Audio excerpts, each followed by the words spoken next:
Mad Max, 1979, and its explosive sequel, Mad Max 2: The Road Warrior, 1981, revolutionized the action genre, introducing audiences to a dystopian world filled with high-speed chases, intense battles, and unforgettable characters.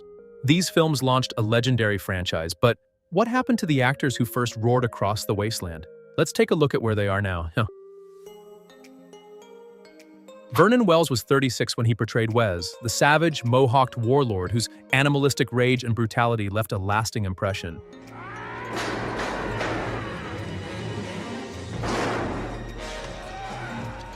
His wild-eyed intensity and raw aggression set a new standard for post-apocalyptic villains, making Wes one of the most terrifying henchmen in cinematic history. The sheer physicality of his performance, combined with his unpredictable nature, made him a character that stood out even in a film filled with chaos. Diverging from many actors who fade after a defining role, Wells fully embraced his image, carving out a long career playing ruthless villains and hardened warriors. His rugged features and imposing screen presence made him a go-to actor for action and sci-fi films, allowing him to work steadily for decades. While others struggled with typecasting, he leaned into it, elevating his performances with each new role. In stark contrast to his on-screen brutality, Wells is known for his kindness and humor off-camera. He frequently appears at fan conventions, sharing stories and appreciating the loyalty of his audience. Even as Hollywood evolved, he never slowed down, continuing to take on roles well into his late 70s. Now 79, he remains active, proving that true screen legends never really fade, they just keep fighting. Now let's shift to another unforgettable figure, a resourceful survivor whose wit and skills made him an unlikely ally on the road. Bruce Spence was 36 when he took on the role of the Gyro Captain, the eccentric, lanky pilot who brought both humor and unexpected heroism to the post-apocalyptic world.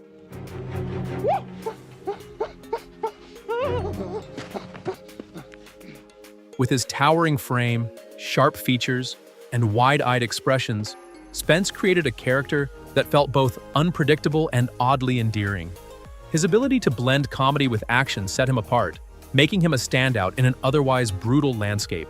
In contrast to many actors who become typecast in a single role, Spence expanded his career across multiple genres.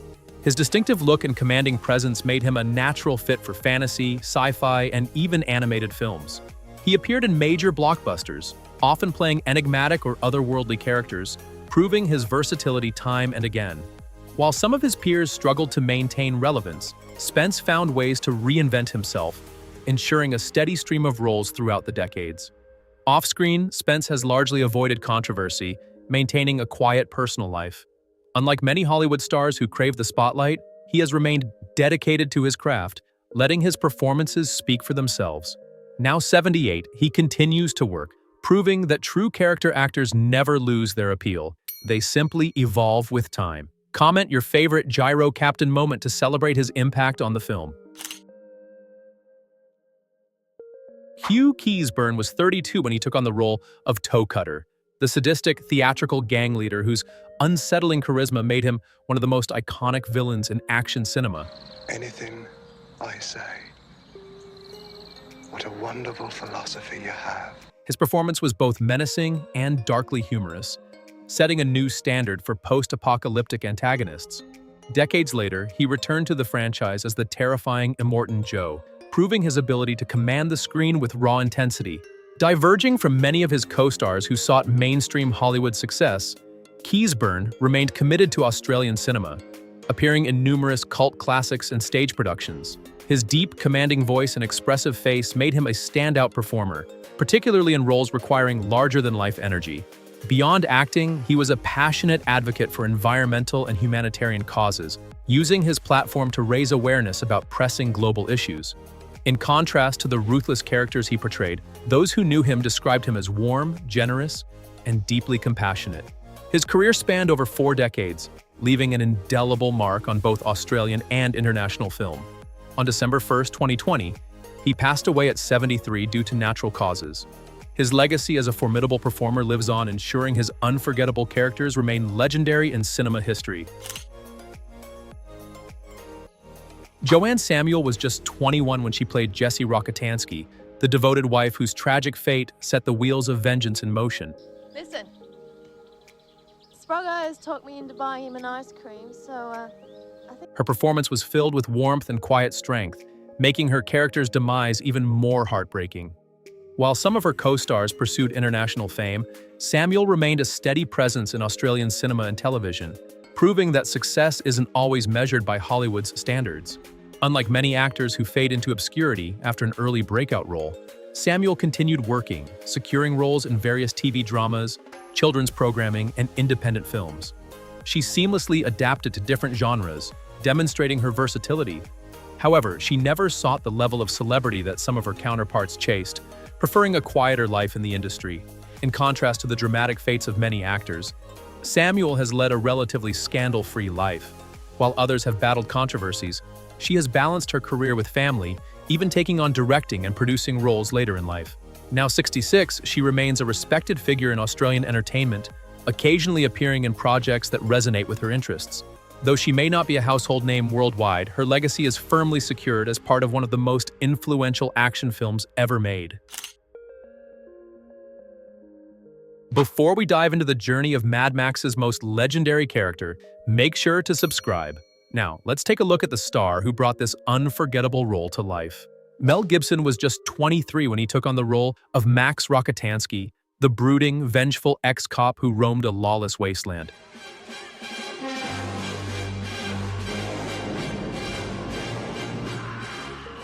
His intense performance catapulted him into stardom, leading to a career filled with blockbuster roles and acclaimed directing efforts.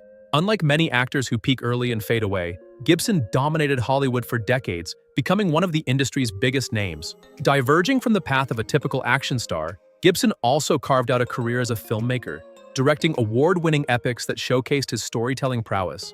However, his personal life has been marred by scandal. Controversial remarks, legal troubles, and public outbursts damaged his reputation, causing a sharp decline in his Hollywood status. While some actors recover from controversy quickly, Gibson spent years in exile before slowly regaining favor through directing and selective acting roles. Now 68, he remains a polarizing figure. While some still praise his talent, others cannot overlook his past behavior. Despite everything, his impact on cinema is undeniable. Whether he is remembered for his early roles, his directorial brilliance, or his off-screen controversies, Gibson's legacy is one of extreme highs and deep lows. He may have played a lone warrior on screen, but his real-life battles have been just as intense. Now let's turn to another formidable figure, a ruthless and commanding force whose presence struck fear into anyone who dared to cross his path. Kjell Nilsson was 35 when he embodied the menacing and enigmatic Lord Humongous, a post-apocalyptic warlord with a commanding presence. I'm gravely disappointed. His portrayal of the masked, muscular antagonist left an indelible mark on cinematic villains, earning him a cult following. Unlike many actors who leveraged similar breakout roles into long Hollywood careers, Nilsson took a different path, opting to step away from the mainstream film industry. Contrary to his brutal and unrelenting character, Nilsson's life after acting remained largely low profile. A former Swedish bodybuilder, his impressive physique contributed to his intimidating screen presence. However, instead of chasing more action roles, he retreated from Hollywood and focused on other pursuits.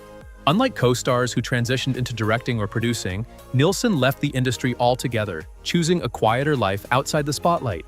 Now 75, he remains a figure of mystery to many fans. While some actors seek continuous reinvention, Nilsson's choice to disappear from the limelight only adds to the mythos of his most famous character. Though he no longer roams a cinematic wasteland, his portrayal of Lord Humongous ensures his name remains whispered among fans of the genre. Even without a sprawling Hollywood resume, his brief yet unforgettable presence secured his place in film history. Steve Bisley was 27 when he brought the charismatic and fearless Jim "Goose" Raines to life, giving the film a much-needed dose of humor and energy. Any more details? Nope. Okay, we're gone. His portrayal of the reckless yet loyal cop created one of the franchise's most beloved characters. Diverging from many of his co-stars who faded from the limelight, Bisley continued to thrive in the entertainment industry, cementing himself as a staple of Australian film and television. Unlike actors who struggled to escape typecasting, Bisley showcased his versatility across genres, taking on roles in drama, crime, and comedy. His rugged charm and natural charisma made him a favorite among Australian audiences. However, his personal life has not been without controversy.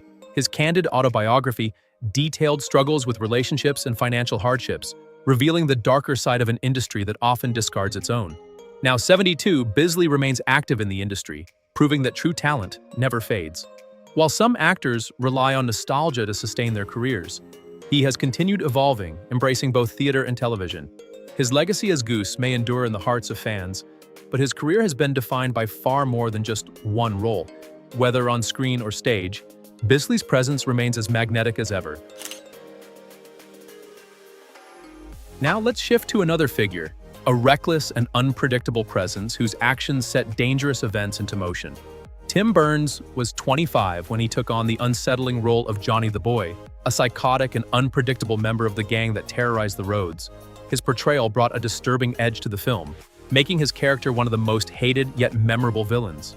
While some of his co-stars pursued Hollywood fame, Burns chose a different path, embracing the Australian art scene with a strong focus on theater and independent films. Diverging from those who sought mainstream success, Burns built a career on stage, earning recognition for his compelling performances in experimental and thought-provoking plays. He never chased blockbuster roles, instead carving a niche in the industry with his distinctive intensity. However, his avoidance of mainstream celebrity meant that his name remained largely under the radar outside of dedicated film and theater circles. Now 69, Burns has remained a respected figure in Australian entertainment, though he rarely seeks the spotlight. While many actors cling to past glories, he has remained true to his artistic vision, prioritizing meaningful storytelling over fame. His legacy may not be tied to global stardom, but for those who appreciate his craft, he remains one of the most captivating performers of his generation.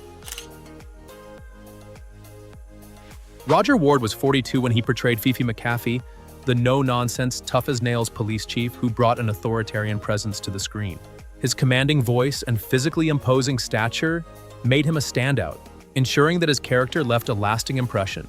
While many of his co-stars found their way into mainstream Hollywood, Ward remained firmly rooted in the Australian film industry, embracing roles that emphasized grit and intensity. In contrast to those who sought to reinvent themselves in different genres, Ward consistently portrayed rugged, authoritative figures, a testament to his natural screen presence. His journey in the entertainment world has not been without controversy. He has been candid about the challenges of working in a cutthroat industry, at times criticizing the politics behind casting decisions. Despite his strong opinions, he has maintained a steady career, earning the respect of both fans and peers. Now 81, Ward continues to act, lending his presence to independent films and cult classics. Unlike actors who fade into obscurity, he has embraced his status as a genre icon, frequently appearing at conventions and retrospectives. His contributions to Australian cinema remain significant, proving that raw talent and an unwavering commitment to authenticity can carve out a legacy that stands the test of time. Vincent Gill was 38 when he portrayed Knight Rider, the reckless and unhinged gang member whose fiery demise set the tone for the chaotic world of the film. His portrayal of the wild-eyed outlaw was brief but unforgettable, establishing him as one of the most recognizable faces in the franchise's history. His high-energy performance made Knight Rider a fan favorite, despite his limited screen time. Diverging from many actors who sought international recognition, Gill primarily remained within the Australian film and television industry, frequently appearing in local productions. He built a steady career, known for his ability to bring depth to eccentric and troubled characters. His off-screen life, however, was far more grounded, with colleagues remembering him as a thoughtful and humble man, far removed from the manic energy of his most famous role. As he aged, he stepped back from the industry but never lost his connection to fans, occasionally appearing at conventions and reminiscing about his time in the Mad Max universe. On August 21, 2022, he passed away at 83 after a long illness. His legacy remains intact, with his portrayal of Knight Rider continuing to be celebrated by fans of classic Australian cinema. His wild, untamed energy on screen still burns bright, ensuring he is never forgotten. Decades later, Mad Max remains one of the most iconic action franchises ever made, with its original cast forever tied to the films that started it all. Some actors continue to thrive in Hollywood, while others took different paths or sadly have passed away. But no matter where they are today, their performances will always be remembered in cinematic history. Which Mad Max star's journey surprised you the most? Let us know in the comments. And don't forget to like, subscribe, and turn on notifications for more updates on your favorite movie casts.